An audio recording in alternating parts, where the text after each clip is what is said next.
What up, nerds? Welcome back to the Nerdy Narrative and another installment in my author series, Why My Story Matters. Today, I will be bringing on author John Palladino to answer the burning question of why my story matters regarding his novel, The Trials of Ashmount. This is his debut novel.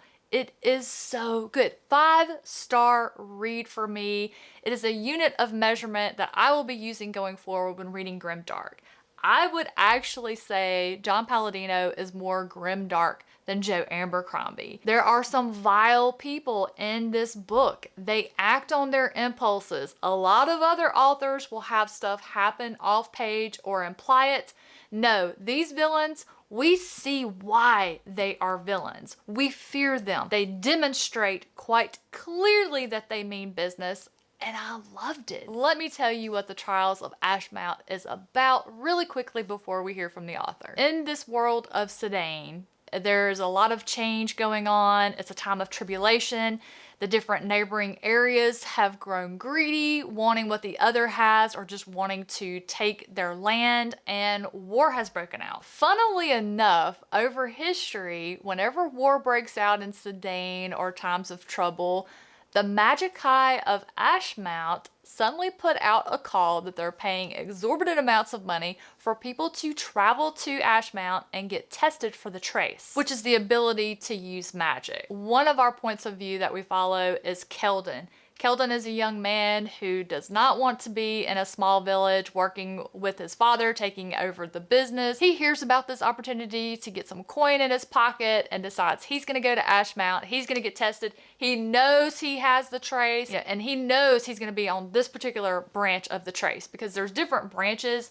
Once you get there, if you have the trace, you're going to go further into someone else who's going to be able to look at you and say, this is the branch you follow. As a quick aside here, for those of you who love reading stories where magic has a cost, you are absolutely going to love this magic system. Depending on which branch you're assigned to is how much magic you will use and at what cost. But for an example, if you're a healer, you give up your life force to heal someone else.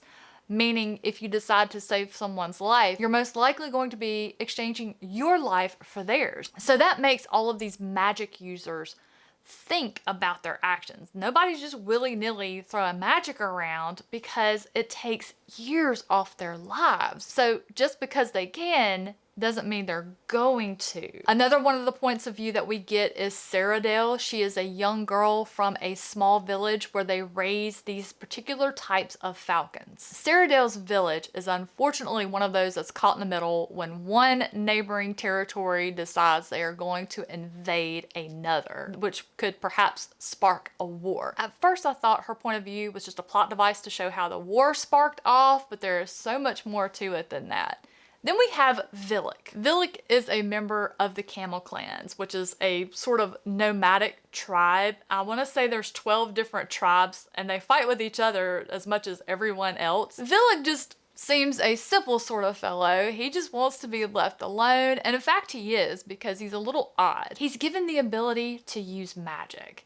He doesn't understand it. He definitely doesn't want it. He is almost the comedic relief for this story. We also meet Demery Slarn, who is a Magikai on the run from Ashmount. While Demery has perhaps the bloodiest point of view, it's also my most favorite friendship in the book, if that makes any kind of sense. There's another one, Edelbrock, who is my absolute favorite point of view, hands down. Love his story. I want more. I don't even know how to tell you about his storyline that is adequate. These characters, you're either gonna love them or you're gonna love to hate them. But without further ado, let's hear from John Palladino himself. Hi John, welcome to the channel. I'm so glad to have you on today. How are you doing? I'm fantastic, Leslie. Thank you for having me. Well, I brought you here for a purpose today, and that purpose is regarding the Trials of Ashmount.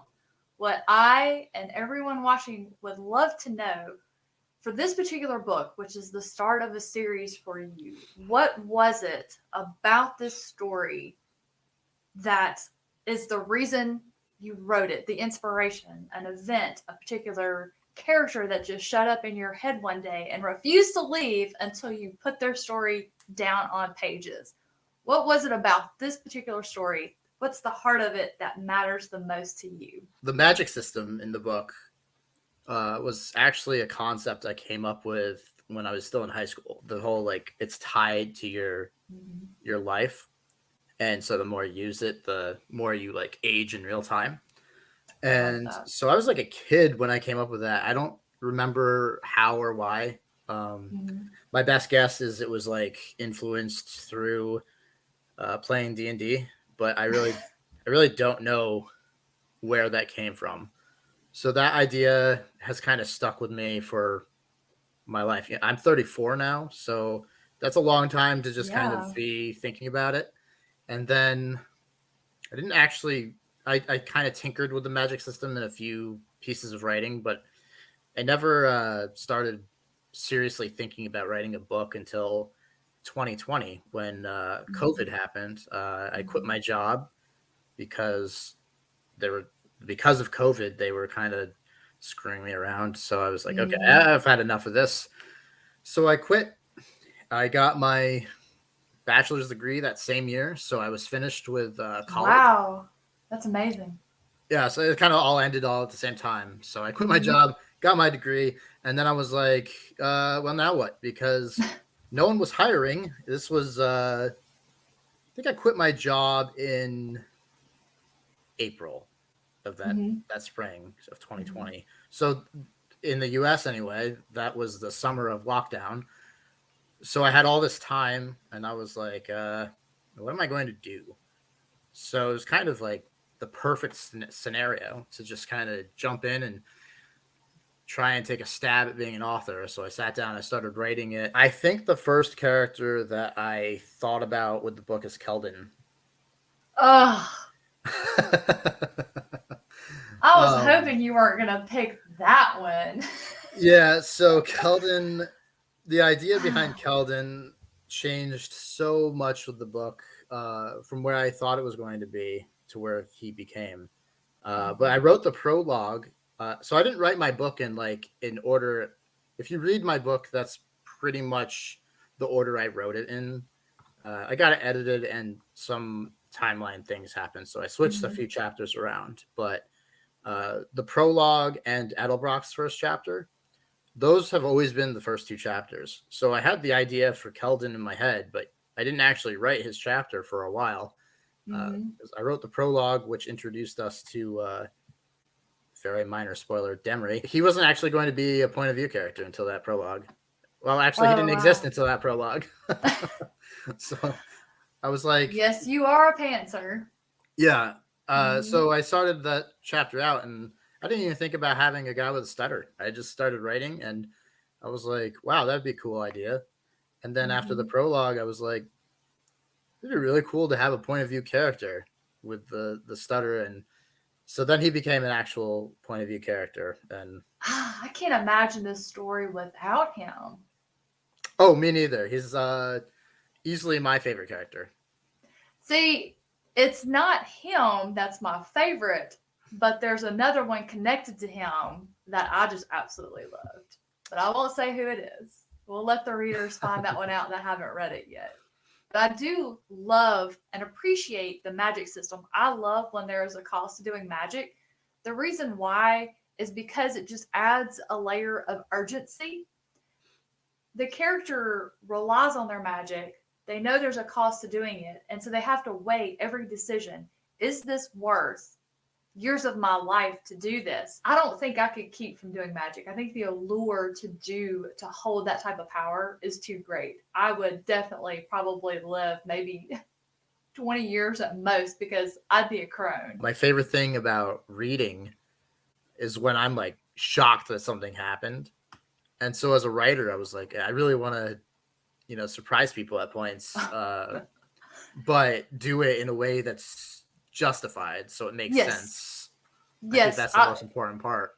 You accomplished the shock value in spades, but everything fit into the narrative. You didn't do anything that was outside of the characteristics you gave your characters. Your characters behaved exactly as you wrote and described them to us. Like I was shocked, but I shouldn't have been.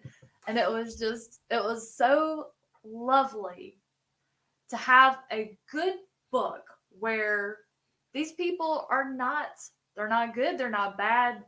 They may be selfish and they may have reasons for doing things that you interpret one way, and it may be a completely different story when you peel back the layers. They were unapologetic about the decisions they made. They followed through. And I love that you put those follow throughs on the page. It wasn't implied, it didn't happen off page. The character decided they were going to do something, they did it.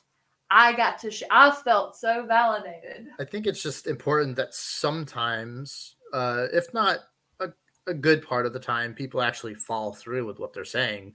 Because if you don't ever follow through, why are you ever going to trust something? Right. These, especially the really atrocious villains, they're not villains if they don't actually do bad stuff. And so I just, y'all need to read this book and see what I'm talking about.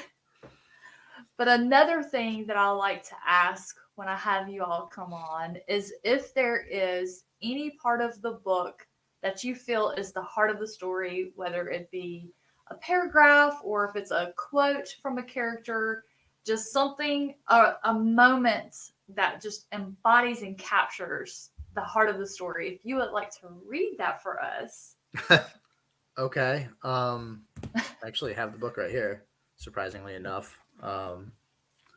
But there is a very specific passage that I think personally, every time I think about this book, this is what I think about. And it's ironic because it's one of the first chapters. A minor spoiler for the second chapter. That's okay. It's chapter 2. Yeah, chapter 2. The marshal and his soldiers stepped back in deference to the fifth man who walked in. He strode over to Jelena, gave her a gentle kiss on the lips, and then turned to glare at Edelbrock. Edelbrock couldn't help but notice the way his wife swooned for this man. You, my friend, are in a lot of trouble, Lord Skade Hacklin, owner of Buzzard's Bowl, waved the forged will at Edelbrock and shook his finger at him while offering a got you smile. Fuck. He may have even whispered it. That last two sentences were one of the first thing I wrote, and I think that's when it really was like, okay, I know what I'm writing here. Well, John, I want to thank you so much for coming on and answering the hard question. I know that's one of the hardest questions for an author to have to answer. I do appreciate you answering that for us and coming on and letting everyone put a face with a pen name. And if you have not picked up the Trials of Ashmount, highly encourage you to do so. I would love to talk to you about it. My DMs are open if you want someone to chat about this book as you read it. In fact, I will be rereading it very soon in anticipation for reading, hopefully, the arc for book 2 in this series. So thank you so much, Sean. I appreciate it. Thank you so much for having me. There you have it, y'all. You heard it from the author himself, John Palladino, about why the Trials of Ashmount matter to him. Thank you so much for being here today. If you have not picked up the Trials of Ashmount yet, but you are interested in doing so, let me know in those comments down below. If you need somebody to chat to about it as you read it, I am your girl. Thank you so much for watching. Have a fantastic rest of your day, and I'll catch you in the next one.